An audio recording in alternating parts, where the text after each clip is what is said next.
Buenos días, bienvenidos a todos a esta rueda de prensa.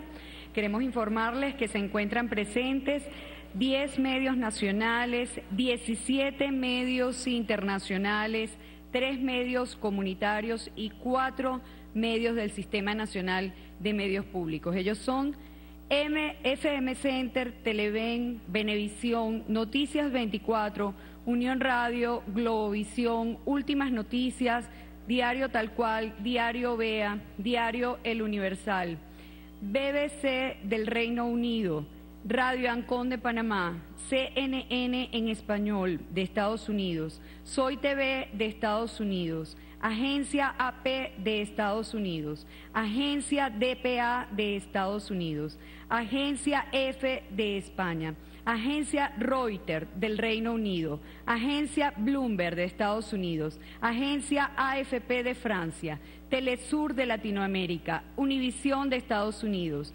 Radio del Sur de Latinoamérica, Hispan TV de Irán, TV Cubana de Cuba, RCN TV y RCN Radio de Colombia, el periódico El Peatón, aporrea.org, copmultimedios.com.be, Venezolana de Televisión, Radio Nacional de Venezuela, Agencia Venezolana de Noticias y YBKE Mundial. Con ustedes, el candidato de la patria, el presidente Hugo Chávez.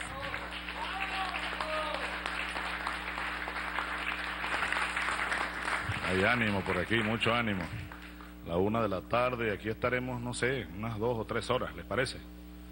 Hay café y hay pequeños. Bienvenidos, bienvenidas en primer lugar a los periodistas, camarógrafos, fotógrafos y todos los trabajadores de la prensa, y a los camaradas y compañeros del Comando de Campaña Carabobo.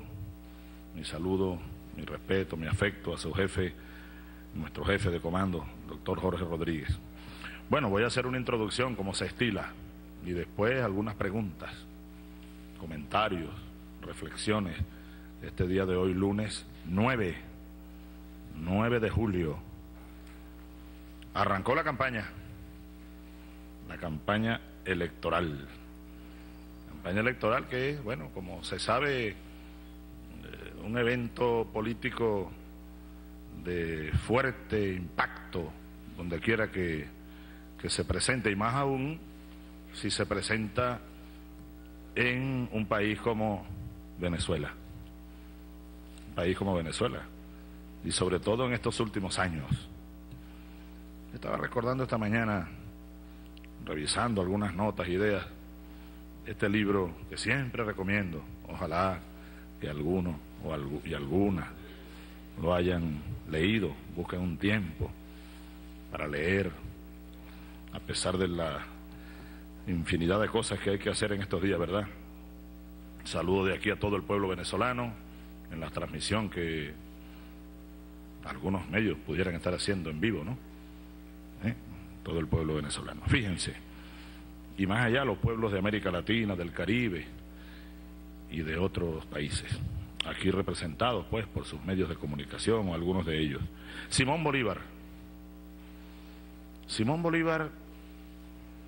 y su persistente batalla, lucha por darle legitimidad a las estructuras nacientes después de la guerra larga de independencia, que más que una guerra fue una revolución, solo que una revolución que no logró cristalizar en otras revoluciones, para decirlo con el gran Simón Rodríguez.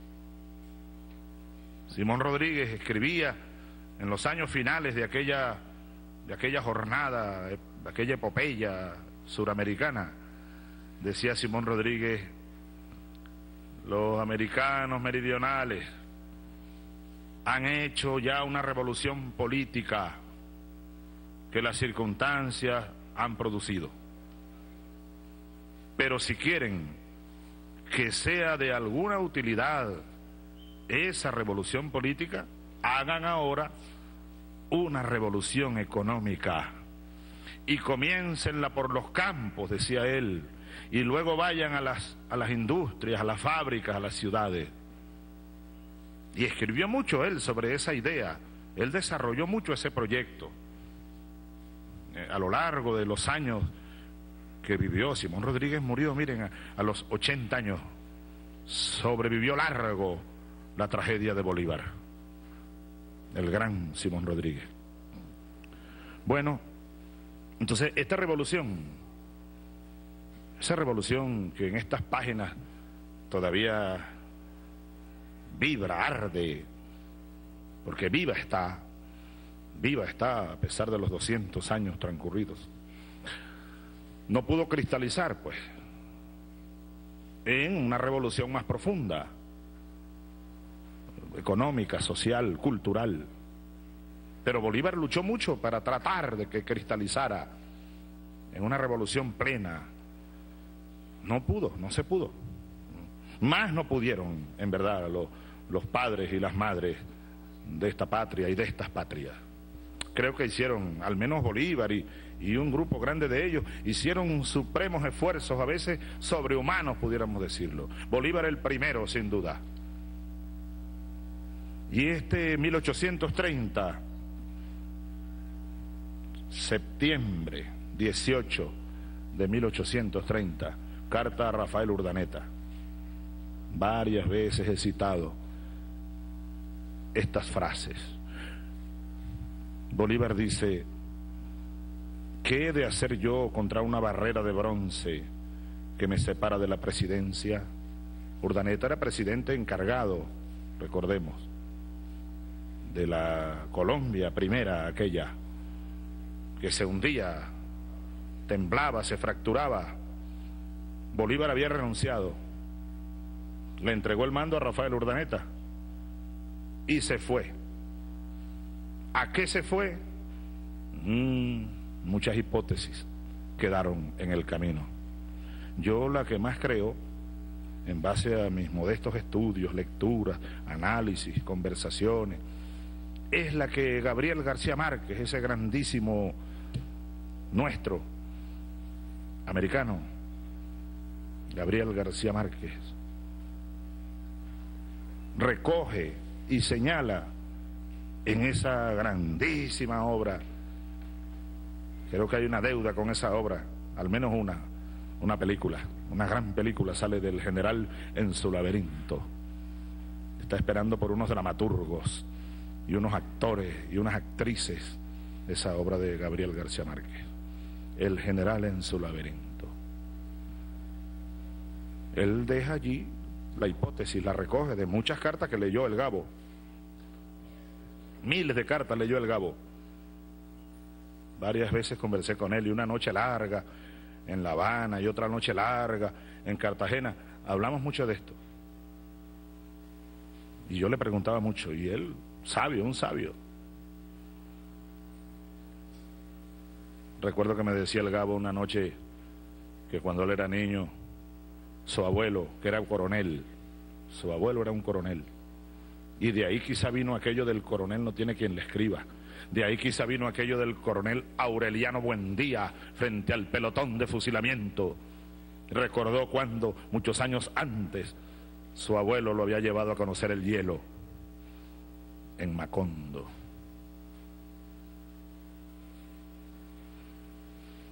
Me decía el Gabo que el niño le preguntó al abuelo coronel, vio el retrato de Bolívar, ¿y quién es ese abuelo? Y el abuelo coronel le dijo: el hombre más grande que ha existido. ¿Cómo se llama? Bolívar. Y el niño entonces le pregunta al abuelo: abuelo, ¿Bolívar fue más grande que Cristo? Y el abuelo rápido le dice: esa es otra cosa, hijo, esa es otra cosa, no se meta con esas cosas. Pero el Gabo dice, al menos así me lo dijo aquella noche, que desde entonces él pensó de niño, de joven y de hombre en Cristo y en Bolívar como los más grandes hombres de la historia humana. Sin duda, estoy de acuerdo con el Gabo, de los más grandes hombres de la historia humana. Cristo el hombre, Cristo el luchador, el revolucionario, Bolívar el hombre, el verdadero Bolívar, el gran Bolívar, el gran Cristo, Jesús, el de Nazaret. Bueno, entonces Bolívar se fue, pasó por Cartagena. Esta carta la escribió en Cartagena de India. Pero Bolívar era, según esta hipótesis que yo comparto, abierto en batalla. Porque aquí se le había alzado Páez, desconocieron su autoridad. Y allá, Santander. Y aun cuando Santander estaba en el exilio, a estas alturas, porque fue comprobado su participación como autor intelectual en el intento de asesinato de Bolívar, y fue condenado a muerte junto con otros complotados. Sin embargo, Bolívar, reconociendo, bueno, la trayectoria del general Santander, y era vicepresidente de Colombia, le perdonó la vida, Bolívar, y le cambió la pena de muerte por el exilio, y se fue, lo mandaron a Londres, y allá siguió conspirando contra Bolívar. Y bueno, y dejó su gente allí en Bogotá, y Páez aquí en Caracas haciendo lo propio, aquí en Venezuela, pues. De ahí la frase aquella de Bolívar: ¿qué puede un pobre hombre contra el mundo entero? Casi todos lo abandonaron. Y quienes no lo abandonaron, bueno, o no tenían poder verdadero o suficiente para contrarrestar el poder que tenían Páez y Santander, los santanderistas y los paecistas, o fueron sacados del mapa, como fue de manera cobarde, ruin, ese otro grande nuestro, Antonio José de Sucre, asesinado por las mismas manos que mandaron a matar a Bolívar, y las mismas manos que descuartizaron a la Gran Colombia, descuartizaron a la patria para entregársela a las oligarquías de allá, de aquí, de más allá, y al naciente imperio yanqui que ya se asomaba en el horizonte. El canciller Nicolás Maduro nos dio una lección en su discurso de orden el 5 de julio, Día de la Independencia. Está demostrado cómo los agentes yanquis conspiraron contra Bolívar, desde Caracas, pasando por Bogotá, hasta Lima, Panamá, México, por todas estas tierras. El que tenga ojos que vea, el que tenga oídos que oiga, el que no quiera ver, bueno, que no vea, el que no quiera oír, allá, que no oiga, pues. Pero esta es verdad histórica, verdad histórica, tan grande como el sol, tan grande como el sol que nos ilumina. Luego, Urdaneta desde Bogotá le reclama a Bolívar y le manda cartas que regrese. Hubo varios intentos de alzamiento a favor de Bolívar, tanto militares como populares, varios intentos y varios alzamientos. Y el país, bueno, tanto allá como aquí, entraba en una fase peligrosa de guerra civil, posibilidad de guerra civil. Y llamaban algunos a Bolívar para que salvara la unidad y evitara males mayores. Entonces Bolívar responde de esta manera. Una respuesta que pareciera, porque nuestra candidatura, yo sé que lo que voy a decir algunos pudieran, seguro, estoy casi seguro que van a tratar de descontextualizarlo. Nosotros somos los hijos de Bolívar. No es que nos creamos Bolívar, no.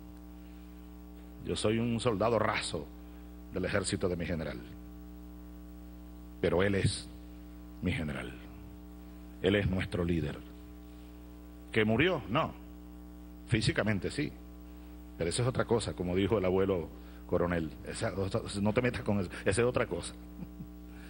La vida física y la vida política, la vida espiritual, la vida perenne. Bolívar es uno de los que venció la muerte y hoy vive. Neruda lo recoge magistralmente en su canto.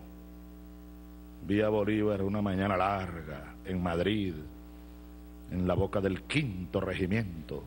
Sabemos lo que fue el 5º regimiento en la Guerra Civil Española.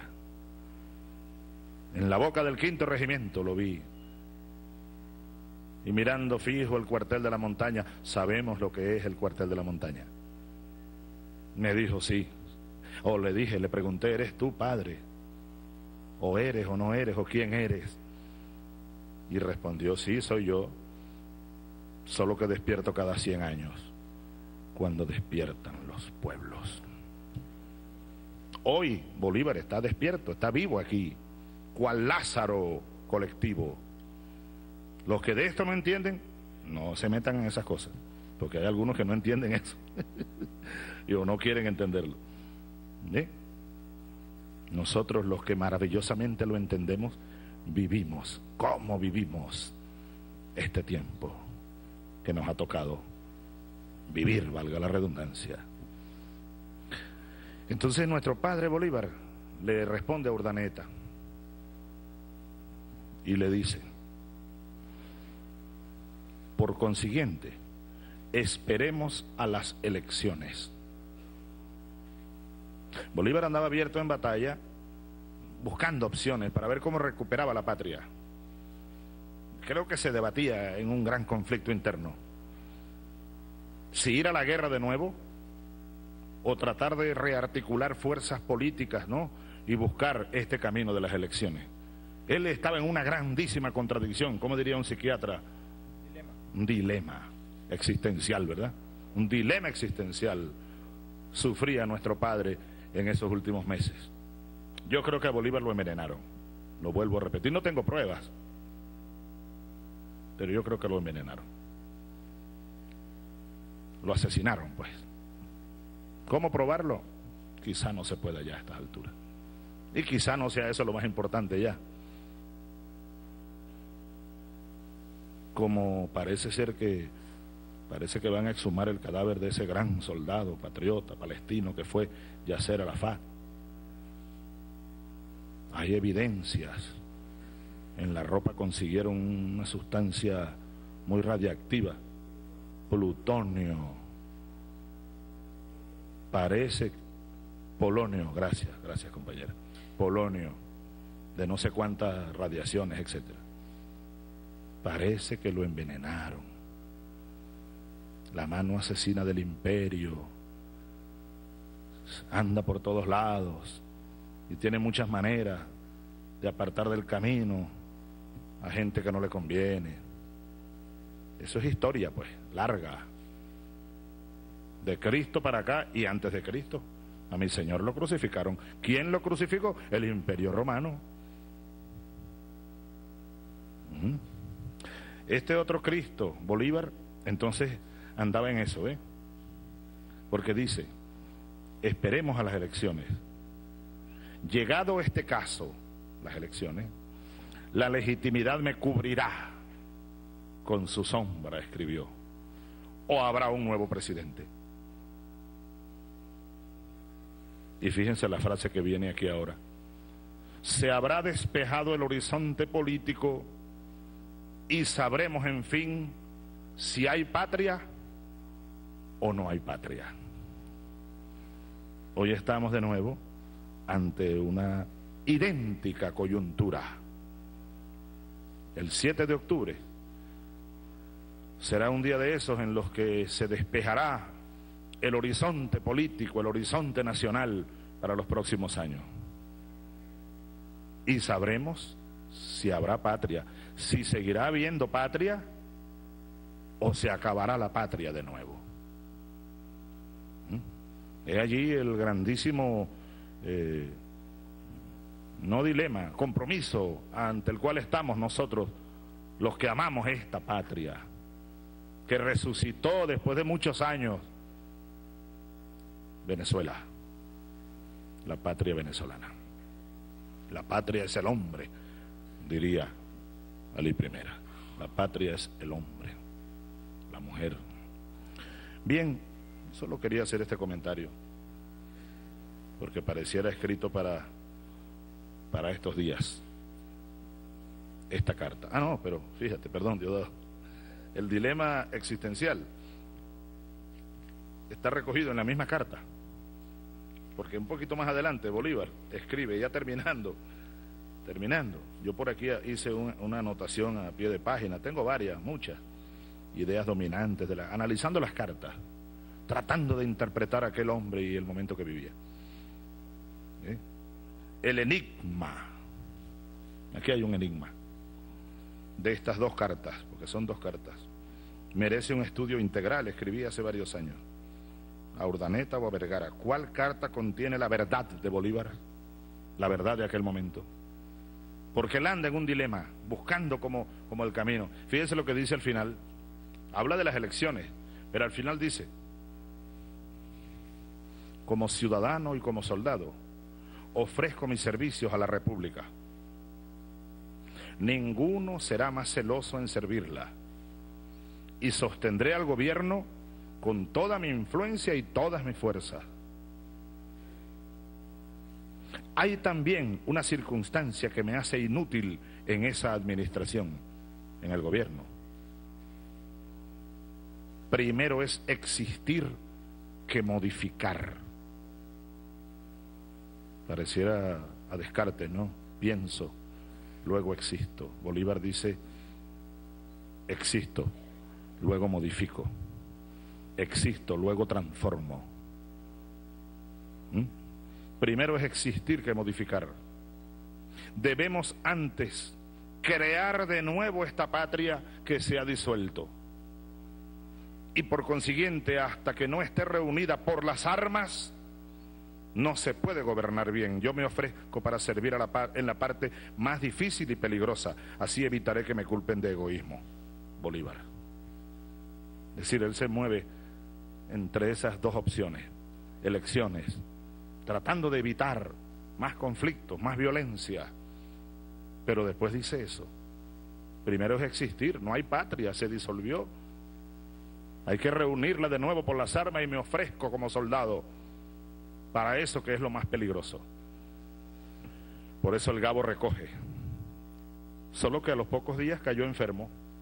A los pocos días de haber escrito esta carta, Bolívar entró con una fiebre, unos vómitos, un mareo, y estoy enfermo, no me siento bien, y pum, que un barco para Santa Marta, y pum, y murió a los 2 meses.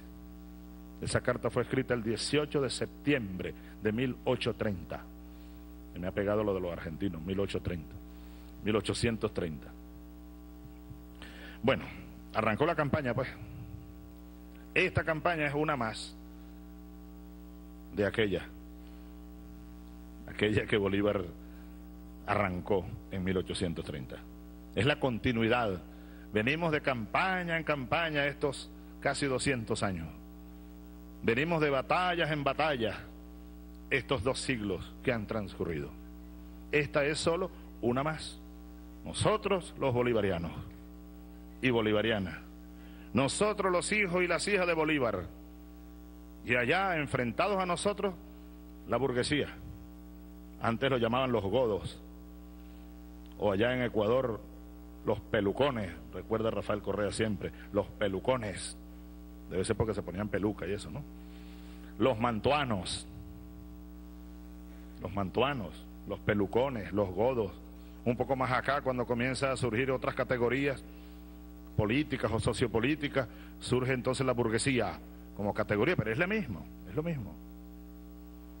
La burguesía y, bueno, algunas personas, ¿no?, a los que ellos logran captar, manejar, manipular o convencer de alguna manera, sin que sean burgueses, muchos de sus seguidores.